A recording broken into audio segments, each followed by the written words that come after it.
Bon, aujourd'hui, il faut qu'on parle parce que il faut que je prenne une décision à propos de cette chaîne YouTube. Force est de constater que, en tant qu'entrepreneur, cette chaîne YouTube est malheureusement un échec.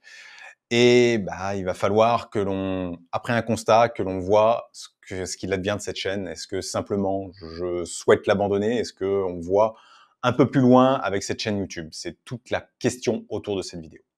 Bon, maintenant que j'ai votre attention sur l'enjeu de cette vidéo, il faut quand même que l'on revienne sur des points positifs autour de la chaîne YouTube parce que finalement, on est quand même 6500 aujourd'hui sur la chaîne YouTube, sur 6500 abonnés. Quand on met en perspective ça, c'est quand même un gros zénith. Je mets les choses en perspective quand même. À titre personnel, j'ai quand même une certaine satisfaction d'avoir essayé en tout cas de donner des éléments à plus de 6000 personnes pendant ces 2 ans. Mais malgré ces points très positifs, je pense effectivement que cette chaîne est un échec. On va d'abord partir de ce constat d'échec qu'on va refaire aujourd'hui depuis environ 18 mois après une croissance assez soutenue de la chaîne, et bah, on va dire plutôt 12 mois en réalité, on a une stagnation. Alors là, je vous ai mis un screenshot des 18, des derniers 28 jours qui ne sont pas forcément représentatifs puisque bah, j'ai été très peu actif. Et en réalité, j'ai même été très peu actif depuis le mois de juillet, puisque je n'ai rien enregistré depuis le mois de juillet, même si des vidéos sont parues sur les réseaux sociaux. On constate la même chose, d'ailleurs, sur le nombre d'abonnés. Et ça, c'est assez symptomatique d'une chaîne qui a du mal à trouver un public, parce qu'elle le renouvelle avec des personnes qui font moins attention à la chaîne, d'autres qui la découvrent, mais on n'a pas cette exponentielle, ou du moins cette croissance de plus en plus importante au niveau du nombre d'abonnés. Bref, aujourd'hui, dans le format que l'on a, je suis clairement sur un plafond de verre. Et ça, c'est un vrai problème pour moi et un vrai problème pour Investir Facile parce que cette chaîne YouTube, eh bien, d'un point de vue business, elle est juste intenable.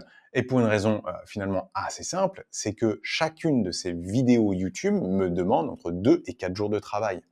Sans parler du matériel, de la caméra qui est en face de moi, sans parler des lumières, sans parler du micro, et tout ça qui sont des éléments qu'on doit renouveler régulièrement, qui rajoutent un petit peu au coût d'une vidéo. Bref, aujourd'hui, la chaîne n'est pas rentable et n'est pas suffisamment intéressante pour Investir Facile. J'ai bien fait quelques placements de produits qui m'ont rapporté un certain chiffre d'affaires, mais ce n'est pas suffisant.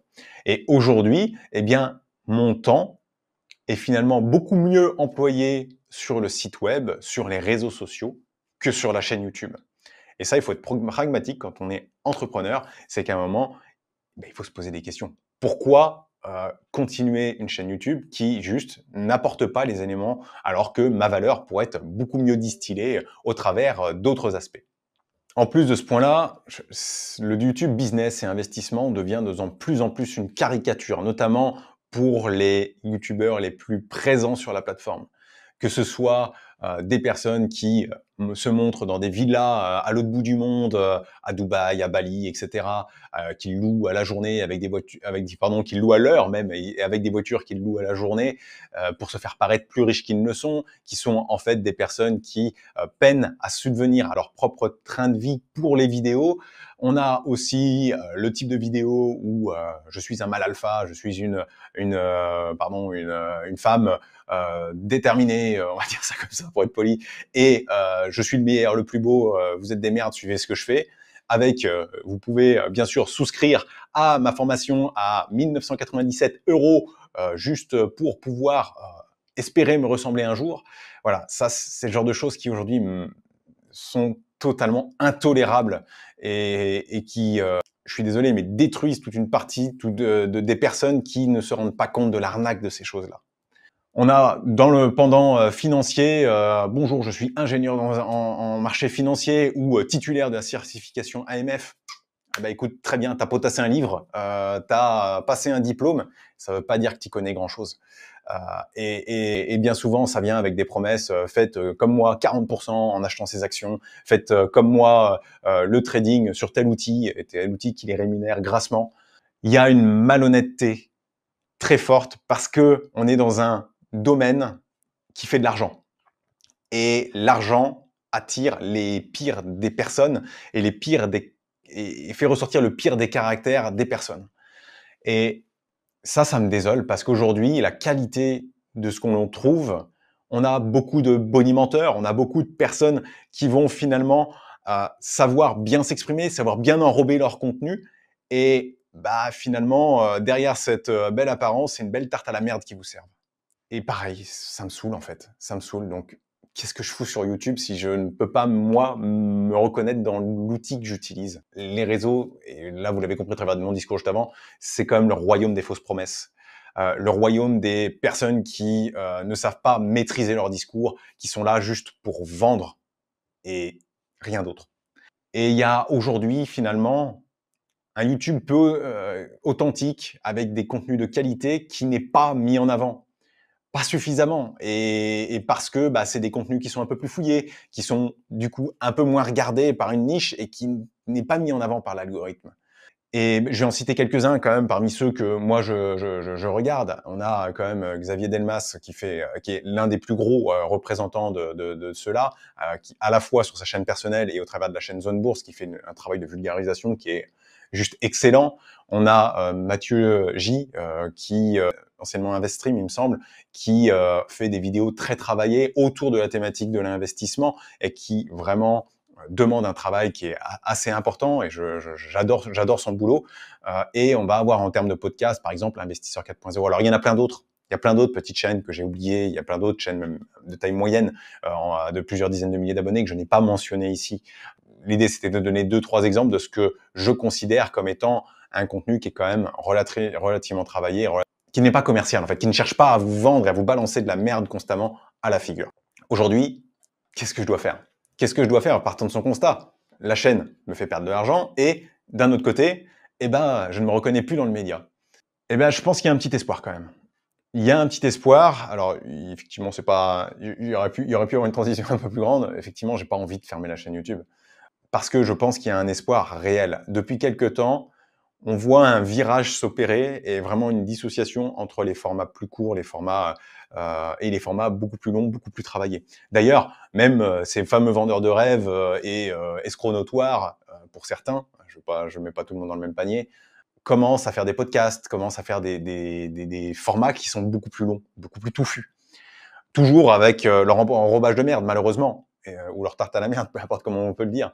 Mais ils ont compris que YouTube essaye de mettre en avant et YouTube et d'autres réseaux d'ailleurs, hein, essayent de mettre en avant un peu plus les contenus fouillés parce que il faut que YouTube, je pense en tout cas, derrière, il y a une stratégie de différenciation entre les formats courts, il y a ce TikTok, même YouTube Short, et les contenus un peu plus longs comme je le fais ici. Bref, il faut que je change tout. Déjà, j'ai changé complètement le matos. Là, je passe par un logiciel qui s'appelle Tela pour pouvoir enregistrer et me faciliter la vie. Donc ça, c'est ce dont on va parler après. Je vais continuer à garder le même ton. Je vais changer la ligne. Bref, on va passer au travers de tout ça. D'abord, le ton, bah, il va pas changer. Hein. Ça va toujours rester du investissement facile et brut de décoffrage. Je préfère assez largement assumer que je ne suis pas expert dans un domaine, mais avoir des réflexions bien construites et vous dire les points d'attention à chaque fois avec toujours les points forts d'un produit, les points faibles et ne pas vous vendre du rêve.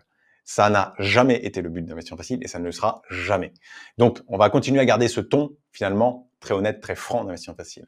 Ensuite, j'ai changé déjà le nom de la chaîne vers Alexandre Investissement Facile et peut-être que le nom va continuer à évoluer vers quelque chose qui est plus personnel avec potentiellement une vignette aussi qui va être plus ma tête que Investissement Facile tout simplement parce que à partir du moment où je vais garder ce ton et assumer ce ton de plus en plus libre, je dis garder le ton libre, mais il va devenir de plus en plus libre en réalité.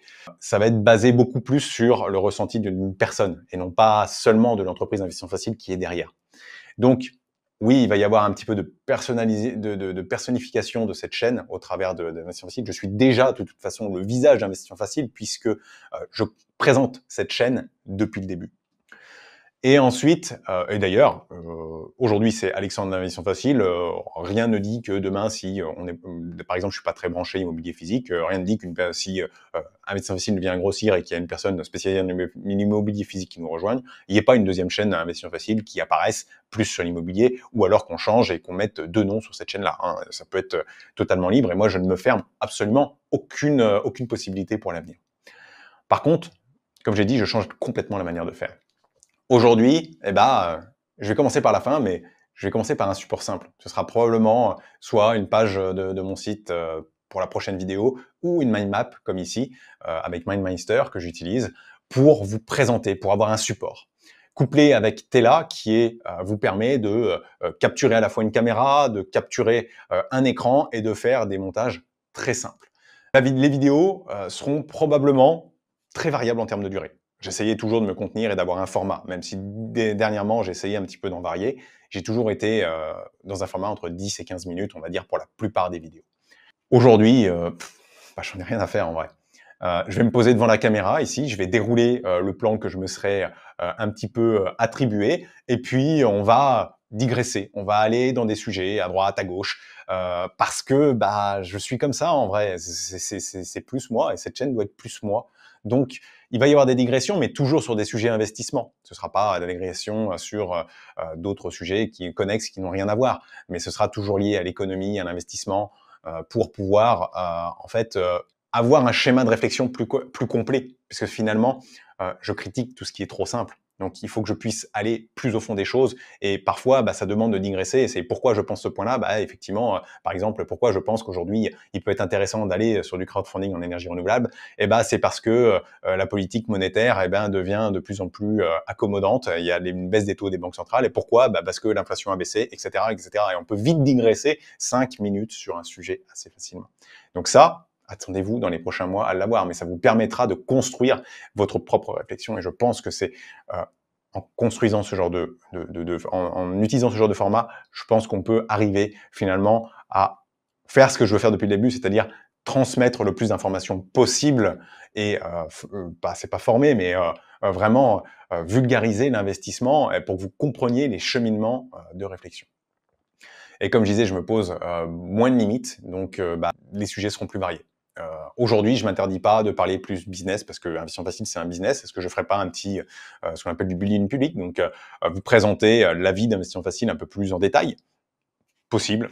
Est-ce que je parlerai de vidéo de mindset? Ça, je pense que c'est certain que ça va arriver parce que je m'aperçois avec le temps que 80% du boulot de l'investisseur, c'est le mindset. Vous avez un mauvais mindset, vous n'arriverez pas en tant que bon investisseur. Parce que soit vous prendrez des risques inutiles, soit vous irez tester des scams en vous disant je suis plus fort, je sortirai avant, soit vous, au contraire, vous serez terrifié à l'idée de faire des erreurs et donc vous n'irez pas investir suffisamment. Donc 80% du boulot d'un investisseur, c'est son mindset. Donc on y passera. Et je m'interdis pas d'aller sur d'autres sujets. Alors bien sûr là c'est du pur trolling comme on dit, l'horticulture, les cartes Pokémon.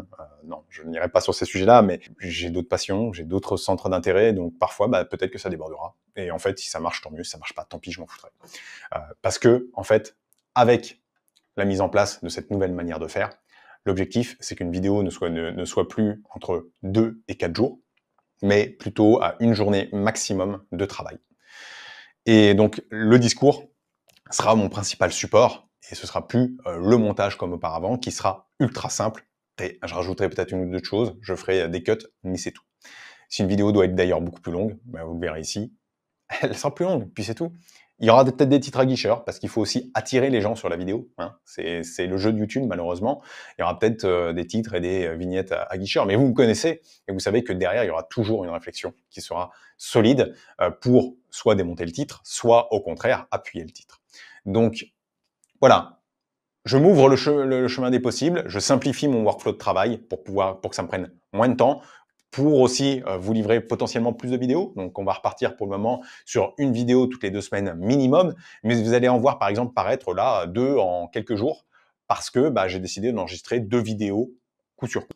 Donc, ça va vraiment être ces aspects-là que l'on va faire évoluer pour finalement essayer de trouver un public et aussi de moins pénaliser la société parce que c'est 1 à 3 jours que je peux gagner, je les passerai ailleurs pour vous donner plus de contenu sur Telegram, pour vous donner plus de contenu sur le site web. Bref, vous l'avez compris, la chaîne YouTube continue, elle va juste évoluer dans sa forme, elle va être plus simple en termes de montage, elle va essayer de vous apporter plus de fonds et en fait, je vais commencer à me foutre un peu plus de la forme. Alors ça va continuer à être propre. J'ai quand même acheté une nouvelle caméra pour ça, qui me permet de streamer directement et de faire le lien avec l'ordinateur, ce qui n'était pas possible avec mon ancienne caméra qui était un peu trop vieille. J'ai ces micros qui me permettent de capter le fond et le son de manière plus audible, tout en étant plus mobile. Donc, ça va être aussi quelque chose dont je vais pouvoir me servir.